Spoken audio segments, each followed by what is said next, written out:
Like any respectable hobby nerd, I've got a pile of shame that I have a love-hate relationship with. I'm guessing you do too. And you know, my problem's not with the cool hero models like this Librarian and Terminator armor. Because don't get me wrong, I mean, he looks sick. And please ignore the fact that he's also not painted. That's a whole different reason, topic, and video. But no, it's the grunts, the foot soldiers, and the boring models that we need in an army, but are not very fun to paint. So how do you overcome the sheer volume of your not favorite minis that you need to tackle from your pile of shame? Instead of painting them, color them with acrylic markers. The lovely folks over at Arrtx reached out to me recently and sent me a couple of boxes of their acrylic markers, and I'll admit, I've never really given much thought to or considered using acrylic markers for my minis, but making this video didn't just change my mind, I think it's going to change the way that you paint your boring minis in your Warhammer armies when you get bogged down like I do. And they help me pick out a color scheme for my army much quicker than it normally takes me, while at the same time knocking out the boring minis that I didn't want to paint up in the first place. I find that creating some lore for your army helps inform the kind of color scheme that you are wanting to go for. And recently, I've been tossing around the idea of some sort of cave-dwelling Tyranid faction that looks pale and lives where there's no form of sunlight somewhere underground. And one of the marker packs that the Arrtx team sent me quite literally is perfect for this. I landed on this sort of bluish gray color for my initial base coat, and I have to say, I wasn't sure what to expect with these markers, let alone any acrylic markers. I don't know, I just thought they'd be thin, maybe have poor coverage, and cause more problems than they actually solved. But I was so pleasantly surprised by how good and vibrant the coverage is with these. And you can see it right here. As I come in with my brighter pale color to create highlights, it's covering in one layer over the base coat. And I'm working lightly because I don't have any water to feather out the edges and blend that transition from the base coat to the highlight. But remember, my goal here is just to get color down fast and build strong contrast as I work. Switching over to the chitin armor on this Tyranid, I'm going to be using a dark grayish blue for my base coat. And I mean, I'm just using these straight on black primer, and one coat is absolutely doing the job. I know sometimes when I'm using paint and I'm applying base coats over my black primer, I often have to do a couple of layers to achieve full opacity. But these markers remove that extra step, which is actually saving me time and getting me more into the fun bits of the model. Something that I am going to call out on these markers is the brush feel. And what I mean by that is that the normal paintbrush has a give and a bend that we're all used to as we use them. These work a little more like regular pens and pencils that we use every day. And that's a bigger deal than it sounds, because most of us have a lot more of a natural control over a pen than we do a paintbrush. And if you're new to the hobby, or you just haven't built up your brush confidence yet, these are going to feel way more familiar right out of the gate.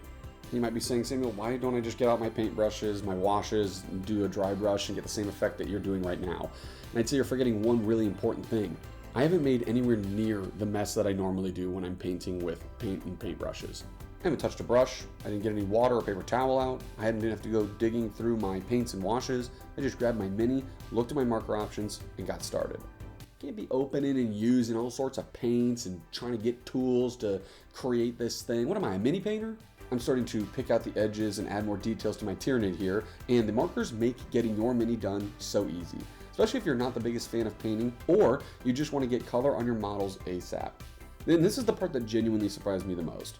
Going back in with the markers for edge highlighting was incredibly fast, and the consistency coming out of the marker tip was perfect for it. I didn't feel like I was fighting a dry brush getting chalky or making my paint consistency just right.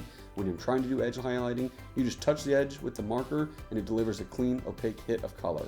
And for this guy, I kept it simple by taking the initial dark skin color and first edge highlighting with that, and then taking the skin highlight color and touching that on the very edges of the carapace armor. Teeth, eyes, little edge highlights on the chitin armor, it all came together really quickly, and I actually think it looks pretty good. I did not expect to be saying that since I've only ever really worked with paintbrushes, but this looks good. Okay, I want to be real with you for a second because there are a couple of things that you need to keep in mind when using markers. Hard to reach areas are a genuine limitation for the markers. The tip goes from sharp to wide pretty quickly, which means there are spots in these Tyranids, and on any minis with a lot of recesses, that the marker just can't get into. For a troop mini, this is really not that big of a deal. And for a tabletop ready mini, I think it looks pretty damn good. But if you're gonna go for a hero model or something that you wanna spend more time and effort and energy on, you might wanna go with the brush for that. The other thing, when you're doing that final highlight step with the marker, you wanna make sure you're being deliberate, because the marker tip can easily brush against details that you didn't intend for it to, and without a brush to quickly dip in water and wick away that mistake, it can be a bit frustrating. But the good news is, you're gonna dial in that control fast across your squad as you use the markers. And speaking of squad, I'm actually going to move over to my second Tyranid because as I worked through the first one and was looking at my markers, I started to kind of visualize a different color scheme that I want to try out. For this nid, I'm looking to do a more earthly, warm brown color scheme that's in contrast to my first mini, which was paler and colder looking. And I'm going to be starting with the chitin armor first here and laying down a low saturation brown color. And for the skin, I'm going to be going with a pale purple color to still stay in the lore of having these guys be some sort of cave-dwelling Tyranid faction. And I have an idea for how I'm going to make this guy's chitin armor stand out against the pale skin. And that's by using complementary colors. The complementary color to the pale purple is a yellow. And I'm going to take that, I'm going to kind of graze it along the edges of the armor as an edge highlight. And something that I notice as I use this yellow is that it dries much fainter than initially when it looks like when it's going on. And I'm okay with that as it's kind of going to be subtle, but I decided to add a second color as an edge highlight as well with a pale cream color. And with the chitin armor looking good, I decided to switch back to the skin. My goal here is to highlight that similarly to how I did the first Tyranid, but in this color scheme. I'm using the pale cream color from the chitin edge highlight to add highlights to the upper surfaces of the arms, the tail, and the sides of the head. And I know I've said it, but these markers just cover so well that this step goes by so quickly. However, I don't have the water to feather out the transition from the purple to the cream. But to solve this transition issue, I didn't apply the cream too heavily. I'm actually going to be going in teeny tiny little dots and grazes on the surface as I move away from the brightest spot towards the purple layer. I find that this kind of helps with that transition. And I'm gonna round out this Tyranid with doing some red for the tongue, the off-white for the teeth, and then a dot of pure white for the eye. I genuinely wasn't sure how these were gonna turn out, but I wanna be clear, I'm not saying throw your brushes in the trash. Hero models, display pieces, anything that you wanna push yourself on, get a brush out.